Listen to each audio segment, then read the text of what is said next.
Imagine this, a plain envelope shows up in a journalist's mailbox. No return address, no note, nothing. Inside is a stack of documents, each one stamped with 2 words that would ignite a firestorm. Top Secret Majestic 12. Inside there are names of generals, presidents, and scientists. A list of a committee that officially never existed. A committee created to manage the single biggest secret in human history. Today, we are diving deep into the story of Majestic 12, the alleged shadow government formed to control extraterrestrial contact, UFO technology, and the truth the public was never meant to know. This is the conspiracy that simply refuses to die. The story starts in 1947. America was just entering the Cold War. Nuclear weapons were a terrifying new reality. Paranoia was at an all-time high, and then Roswell happened. A mysterious craft crashed in the New Mexico desert. At first, the military announced they had recovered a flying disc, but just hours later, they changed their story completely. It was nothing more than a weather balloon. Case closed. But behind the scenes, something else was happening. According to the Majestic 12 documents, President Harry Truman signed a top-secret executive order. He formed a committee of the nation's most powerful men, top military commanders, leading scientists, and high-level intelligence officials. Their mission was clear: recover, study, and conceal all evidence of extraterrestrial technology. This secret committee was called Majestic 12, or MJ-12.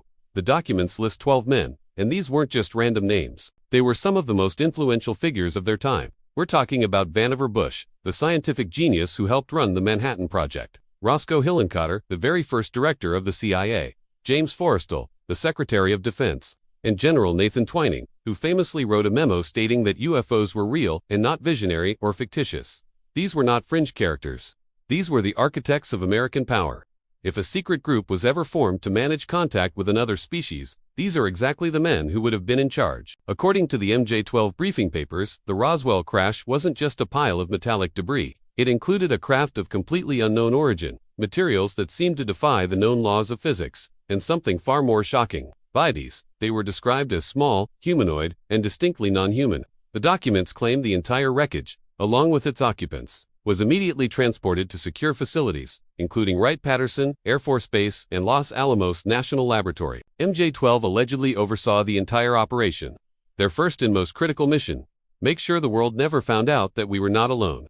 As the cover-up began, something strange started happening across the country. Throughout the 1950s, UFO sightings exploded.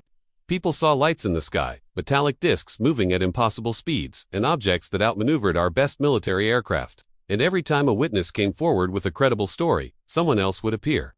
Men in black suits, government agents with no identification. They would ask questions, confiscate evidence, and issue quiet, chilling warnings. Many researchers now believe these men in black were the enforcement arm of MJ-12, the field operatives, sent out to silence witnesses and protect the secret at all costs. If MJ-12 was the brain of the operation, the men in black were the hands. For decades, Majestic 12 was nothing more than a whispered rumor in UFO circles. But in 1984, everything changed. A roll of undeveloped film was anonymously mailed to a UFO researcher named Jaime. When he developed it, he found photographs of highly classified documents. There was the Truman Memo creating MJ-12, an Eisenhower briefing document detailing the ongoing project, and a report on the Roswell crash itself. These papers described alien bodies, recovered craft, secret reverse engineering programs, and Majestic 12's central role in controlling the entire narrative. The UFO community was electrified. The government, of course, denied everything.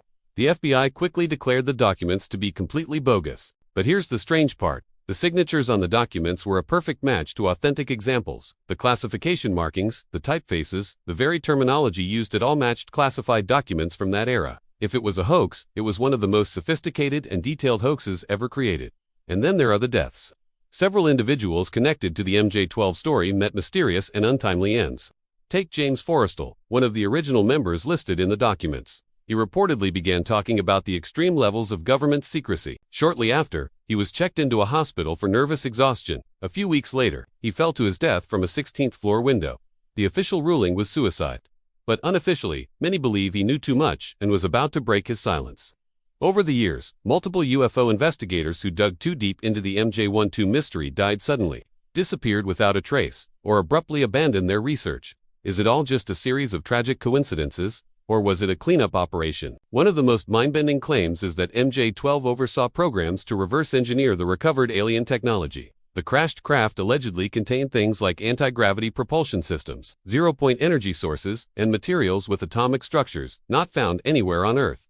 Some researchers believe that major technological breakthroughs of the 20th century, like fiber optics, integrated circuits, night vision, and even stealth aircraft, weren't just the product of human innovation. They believe these advancements were accelerated by studying extraterrestrial discoveries. Officially, these are triumphs of human science.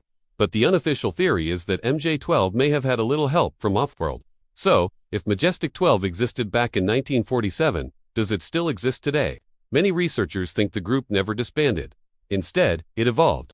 It became a larger, more complex network, hidden deep inside intelligence agencies and the military-industrial complex. It's funded by black budgets, billions of dollars that are never accounted for, and operates completely outside of congressional oversight. Some call it the cabal, others call it the control group, or refer to it as a collection of unacknowledged special access programs.